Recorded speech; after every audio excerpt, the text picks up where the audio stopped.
Hello students, today we have discussed one more fragmentation and this mass spectra of the compound, that is the fragmentation of the aldehyde and the ketone. Now let's see some important features of the mass spectra of the aliphatic aldehyde and the ketones are: number first, the intensity of the molecular ion peak decreases as the alkyl chain length increases. Okay, ये क्या कह रहा है इस statement में? The intensity of the molecular ion peak decreases. जैसे जैसे alkyl chain की लेंथ इंक्रीज हो जाएंगी वैसे वैसे मॉलिकुलर आयन पीक की जो इंटेंसिटी है वो डिक्रीज हो जाएंगी. Okay, now second one, that is the major fragmentation process are alpha and beta cleavage. In alpha cleavage, the bigger group on either side of the carbonyl group ketone is preferably lost. देखो, the major fragmentation process इसमें जो रहेंगी वो एक तो वो alpha cleavage होगा या बीटा क्लीवेज होगा. मतलब दोनों भी हम क्लीवेज इसमें कर सकते हैं. जैसे स्ट्रक्चर है वो देख के, ठीक है, वो डिसाइड करेंगे कि हम अल्फा क्लीवेज करना है या बीटा क्लीवेज करना है. In alpha cleavage the bigger group on either side of the carbonyl group ketone is preferably lost. और जब अल्फा क्लीवेज करेंगे तब क्या होगा, जो कीटोन का जो कार्बोनिल ग्रुप है वो हम जनरली उसमें से वो लॉस्ट हो जाएगा. Now third point is in aldehydes and ketone containing alpha hydrogen atom, the McLafferty rearrangement ion is most significant in an aldehyde which is not alpha substituted. A peak due to this is formed at m by z is equal to 44. देखो, जैसे जहाँ पे gamma hydrogen atom रहते हैं, हमने पहले ही देखा है कि जब भी गैमा हाइड्रोजन रहता है उसमें हम क्या करते हैं, और मैकलाफर्टी रीअरेंजमेंट करते हैं.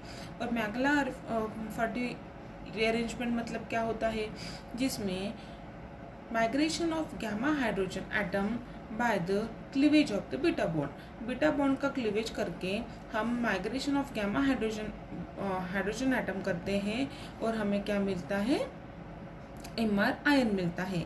और जो एमआर आयन में जो आयन का जो पिक रहता है which having the m by z value is equal to 44 in case of the aldehyde, means the 44 is the even value which is obtained as a base peak. In case of the aldehyde it may be a base peak. Okay, so इसमें वही simply कहा है कि aldehyde and ketone में यदि gamma hydrogen रहता है तो हम क्या करेंगे, मैकलाफर्टी रीअरेंजमेंट करेंगे.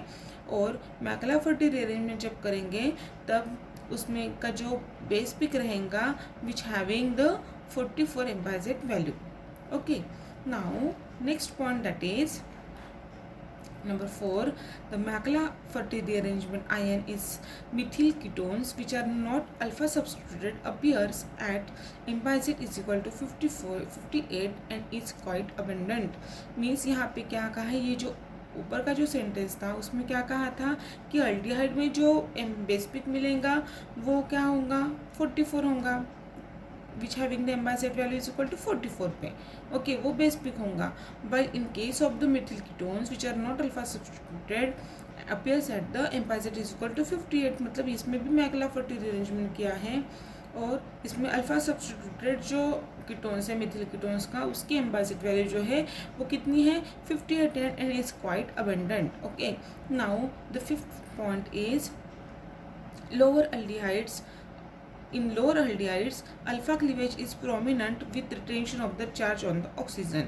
जहाँ पे lower aldehyde रहता है उसमें क्या रहता है, अल्फा क्लीवेज है. इन लोअर एल्डिहाइड्स में हम क्या करते हैं, अल्फा क्लीवेज करते हैं which is prominent with retention of the charge on oxygen.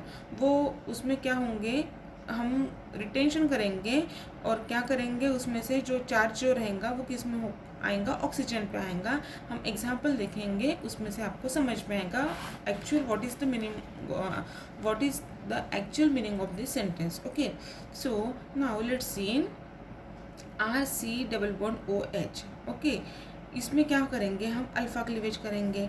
तो इसमें से क्या होगा, एक्चुअली ये क्या है, पैरेंटाइन, और we can say it is a molecular ion, so capital M plus. Okay, now this hydrogen this bond is shifted towards this, means क्या हुआ, देखो इसमें से हम ये शिफ्ट करेंगे तो अल्फा H जो है हाइड्रोजन एटम यहाँ पे हम फ्री रेडिकल करके रिमूव करेंगे, और RC डबल बॉन्ड का कन्वर्जन किस में होगा, ट्रिपल बॉन्ड में होगा, और क्योंकि ये जो बॉन्ड है वो हम यहाँ पे शिफ्ट कर रहे हैं, so the double bond is getting converted into the triple bond and O is having the positive charge. The what we say in the previous statement, in lower aldehydes alpha cleavage is prominent with retention of charge on the oxygen. ये जो charge है वो क्या करेगा, oxygen पे आएगा during the alpha cleavage. This is the fragmentation of the aldehyde in case of the lower aldehyde. Okay, now अभी यहाँ पे क्या करेंगे, देखो पहले इसमें क्या किया हमने, हाइड्रोजन एटम अल्फा क्लीवेज से रिमूव किया. अभी दूसरे केस में क्या करेंगे, जो ये R है, ठीक है, यहाँ से रिमूव करेंगे, मीन्स यदि R यहाँ से फ्री रेडिकल रिमूव किया तो क्या आएगा, C, ये बॉन्ड यहाँ पे शिफ्ट करेंगे. Okay, so HC double bond is now getting converted into the triple bond, that is the C triple bond O and positive ion. Whenever we are calculate the ambazite value of this aldehyde, we get ambazite is equal to 29. This is the aldehyde. And whenever any question, यदि कोई भी question रहेगा और उसमें यदि 29 एम्बाजिट value generally दी जाएंगी तो हमें समझना है कि कंपाउंड में अल्डिहाइड ग्रुप प्रेजेंट है. This is now what the fragmentation of the aldehydes. Okay, now let's see the next point, that is in aldehydes methyl और alkyl radical is preferably lost compared to hydrogen radical. Consider the various fragmentation mode of butanal. देखो इसमें हमने butanol का example लिया है. इसमें क्या बोल रहे हैं, इन अल्डिहाइड्स में मिथिल और alkyl radical is preferably lost. एक तो मिथिल रेडिकल लॉस्ट करेंगे या अल्किल रेडिकल, कुछ तो भी लॉस्ट करेंगे two hydrogen lost compare to the hydrogen radical.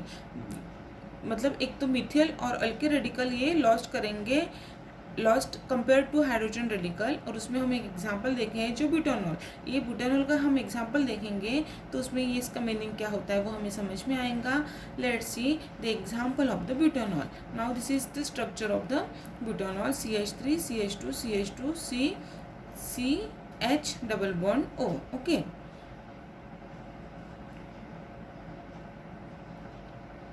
Now देखो first of all this is the what molecular ion or the parent ion, and first of all we will find out the ambazite value of this particular molecular ion. So we will get the ambazite value 72. हमने ambazite value कैसे find out करना है वो हमने सीखा है. So मैंने यहाँ पे डायरेक्टली ambazite value फाइंड की है, कितने कार्बन एटम है, कितने हाइड्रोजन एटम है, कितने ऑक्सीजन है, वो सभी का मॉलिक्यूलर मास निकाल के कितने हैं उसे मल्टीप्लाई करके उसको ऐड करना है तो हमें क्या मिलेंगी, एम्बाजिट वैल्यू मिलेंगी. सो द एम्बाजिट value of this particular structure is equal to 72. Okay, तो यहाँ पे क्या करेंगे हम, जैसे हाइड्रोजन रेडिकल क्या करेंगे, रिमूव करेंगे. जैसे ऊपर में जो सेंटेंस बताया है उसमें हमने अभी पढ़ा है, क्या है इसमें से ये बॉन्ड यहाँ पे शिफ्ट किया, ठीक है, तो क्या होगा, यहाँ से hydrogen as a free radical निकलेगा और ये बॉन्ड का double bond is getting converted into the triple bond. So we will getting the CH3 CH2 CH2 C double bond is now getting converted into the triple bond and positive charge on the oxygen atom. So this is the lost of radical hydrogen. ये हुआ कि हम क्या करेंगे, preferably hydrogen atom जो है उसको क्या करेंगे, रेडिकल करके लॉस्ट करेंगे, मिथाइल और अल्किल को बाद में करेंगे. ओके, नाउ देखो यहाँ पे क्या है, if we are fragment this metal ion from this side. Okay, यहाँ से हमने ब्रेकअप किया है तो क्या होगा, ये CH3 CH2 CH2 as a free radical करके निकल जाएगा. फिर हमको क्या मिलेगा, HC ट्रिपल बॉन्ड O. ये बॉन्ड यहाँ पे शिफ्ट हो जाएगा फिर से, तो क्या मिलेगा, HC triple bond O. Means ये जो है CH3 CH2 ये फ्री रेडिकल करके निकल जाएगा और हमें क्या मिलेगा HC triple bond O as a positive ion and find out the impulsive value of this particular structure. Okay, so is equal to 29. Now अभी यहाँ से क्लीवेज किया और ये हाइड्रोजन ट्रांसफर भी किया। एक तरीके से ये दो तरीके से हमने इसका फ्रेगमेंटेशन किया और हम इसमें अभी मैक्लाफर्टी रीअरेंजमेंट भी कर सकते हैं क्योंकि इसमें गैमा हाइड्रोजन एटम प्रेजेंट है। So alpha beta and gamma, so we will write this structure in this pattern. Here C double bond OH, CH2, CH2, CH3 is CH3 can be write CH2 and H. So this is alpha, beta and this is gamma. Now यहाँ से ये bond हमने यहाँ पे shift किया, ये यहाँ पे शिफ्ट किया और ये यहाँ से शिफ्ट किया. This is the McLafferty rearrangement. So we will get C ये बॉन्ड है यहाँ से शिफ्ट हुआ मतलब यहाँ पे सिंगल बॉन्ड आएगा. Okay, now this hydrogen atom is shifted towards this O means OH आएगा और यहाँ का H एज इट इज होगा और ये बॉन्ड यहाँ पे शिफ्ट हुआ मतलब यहाँ पे डबल बॉन्ड होगा प्लस CH2 ये बॉन्ड यहाँ पे शिफ्ट हुआ मतलब CH2 double bond CH2 as a free radical करके निकलेगा और ये क्या रहेगा MR कटायन मिलेगा, MR आयन मिलेगा. Okay, so when we will find the Imposite values of this particular MR ion, so we will get the MR ion is equal to 44 Imposite value and this is the base peak in case of the aldehyde. Now this is the fragmentation of the aldehydes. It is very simple and it is always asked in examination. Now let's see the fragmentation of the ketone. Here some examples of the ketone are given. So हमें question कैसे पूछते हैं, right various fragmentation in the spectrum of right the various fragmentation and the spectrum of 3 pentanone.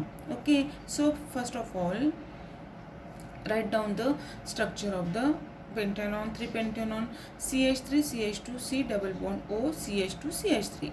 Okay, इस ये हम ionised करेंगे highly energetic electron के साथ और वो हम क्या करेंगे, it bombarded with the highly energetic electron, it's breakup into the many fragments, ionised into the many fragments. Okay, so this is the molecular ion and first of all find out the इम्पॉजिट values of this molecular ion. Okay, this is the 86. When we will make the cleavage from this side, हम इस side से भी कर सकते हैं और इस साइड से भी कर सकते हैं. तो हमने यहाँ से किया है क्लीवेज, तो ये CH3 CH2 as a free radical करके निकल जाएगा और CH3 CH2 C ये निकल जाने के बाद ये बॉन्ड यहाँ पे शिफ्ट होगा.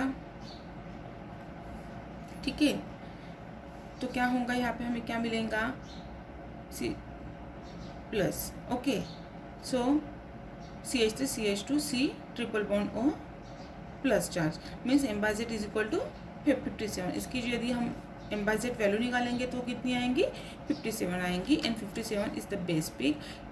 Okay, now when this CH2 group इसमें से हमने यदि ये निकाल लिया, CO निकाल लिए, CO निकालने के बाद क्या मिलेगा, CH2 CH3 CH2 मिलेगा, वो हम कटायन करके लिखेंगे और ये CO ये सपोज फ्री रेडिकल में करके हम निकालेंगे यहाँ से ब्रेकेज करके, तो हमें कितना मिलेगा, बेस इज इम्पॉजिट is equal to 29. That is बार एक बार इतने कितने C2 है ना, मतलब 12 into 2 14 24 and 3H and 2H that is 5H. That means 24 plus 5 is equal to 29 is the Imposite value and this is also base peak. In the case of the ketone we will get the two base peak, that is the 57 and the 29. Okay, now it is very simple actually and सभी fragmentation mode जो है वो simple है. सिर्फ हमें decide करना है उसमें अल्फा क्लीवेज करना है, हाइड्रोजन ट्रांसफ़र करना है या मैक्लाफर्टी रीअरेंजमेंट करना है और अल्फा क्लीवेज के लिए क्या कंडीशंस रहती हैं, हाइड्रोजन आयन हम कैसे कर सकते हैं और मैक्लाफर्टी रीअरेंजमेंट करनी है तो उसमें क्या कंडीशंस रहती हैं, वो हमें डिसाइड करके सिर्फ हमें फ्रैगमेंटेशन करना है. Now let's see the spectrum. यहाँ पे एम्बाइसिड वैल्यू वर्सेस हम रिलेटिव अबंडेंस प्लॉट करते हैं ग्राफ, और जो हमारे जो एम्बाइसिड वैल्यू आती हैं वो हम यहाँ पे प्लॉट में ड्रॉ करते हैं। तो यहाँ पे 29 और 57 is the base peak, so we it having the 100% relative abundance. So ऐसे लिखना है कि कौन सा आयन है, उसका एम्बाइसिड वैल्यू कितनी है और वो कौन सा पिक है। यदि बेस पिक है तो बेस पिक लिखेंगे। और यहाँ पे 86 है, 86 क्या है, it is the molecular ion, so that we are writing over here M, capital M plus. So this is the mass spectrum of the ketone, that is the 3-pentanone, and it is very important and very easy. Okay, thank you.